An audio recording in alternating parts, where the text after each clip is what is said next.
Kenapa memelihara jenggot? Memelihara jenggot termasuk sunnah Rasulullah Sallallahu Alaihi Wasallam yang hukumnya wajib. Dalil-dalilnya adalah yang pertama, memelihara jenggot termasuk fitrah seorang laki-laki. Rasulullah Sallallahu Alaihi Wasallam bersabda yang artinya 10 perkara yang termasuk fitrah: memotong kumis, memelihara jenggot, bersiwak, memasukkan air ke dalam hidung, memotong kuku. Hadis riwayat Muslim. Kedua, memelihara jenggot adalah perintah Rasulullah Sallallahu Alaihi Wasallam.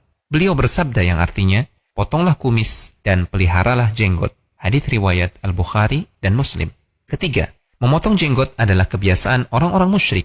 Dalam hadis Ibnu Umar disebutkan bahwasanya Rasulullah SAW bersabda yang artinya, selisihilah orang-orang musyrik, peliharalah jenggot dan potonglah kumis. Hadis riwayat Al-Bukhari dan Muslim. Keempat, mencukur jenggot adalah penyerupaan terhadap wanita. Ibnu Abbas radhiyallahu taala anhuma, beliau telah berkata, yang artinya Rasulullah SAW telah melaknat laki-laki yang menyerupai wanita dan wanita-wanita yang menyerupai laki-laki. Hadis riwayat Al-Bukhari. Hikmah dibalik perintah memelihara jenggot dan larangan mencukurnya. Pertama, sebagian orang mengatakan bahwasanya mencukur jenggot menyebabkan kanker. Kedua, sebagian lagi mengatakan bahwasanya mencukur jenggot menyebabkan lemah syahwat. Ketiga, orang yang mencukur jenggot maka dia akan kerepotan dalam mengurus jenggotnya. Keempat, jenggot adalah keindahan dan lambang kejantanan bagi laki-laki. Artikel konsultasi syariah.com.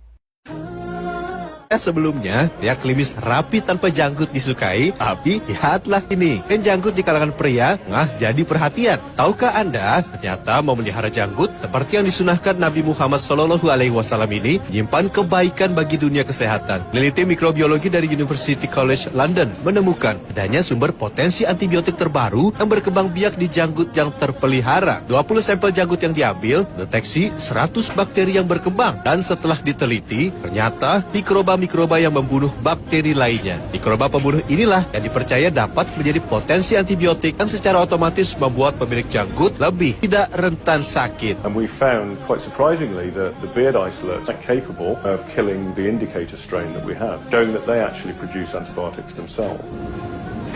Bakteri pembunuh yang ditemukan di janggut bernama Staphylococcus epidermis. Saat dites melawan bakteri E. coli yang terkenal kebal obat, hanya mampu. Syekh Muhammad bin Shalih Al-Utsaimin, jenggot itu sak meter.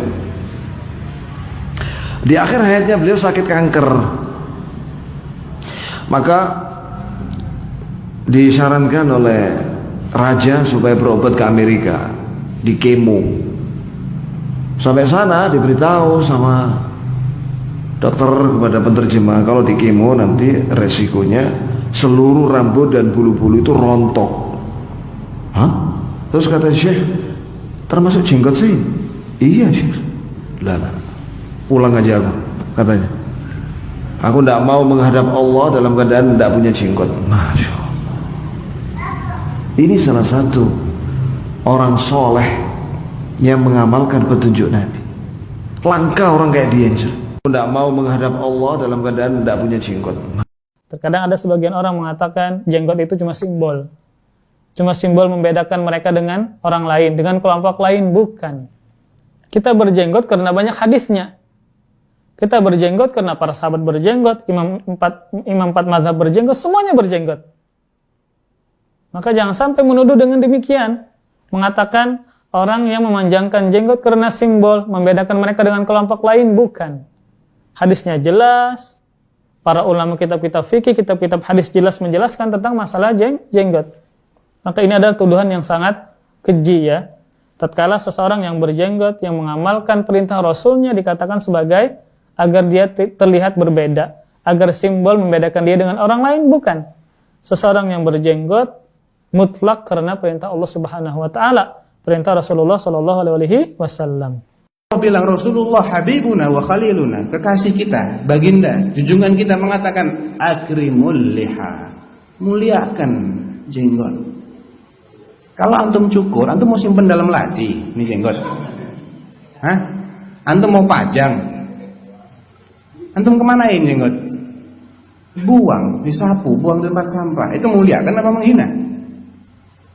Subhanallah, tidak ada rambut di sekujur tubuh laki-laki yang kita ini diperintahkan untuk memuliakannya dan nggak boleh dicukur kecuali ini. Kenapa dibenci?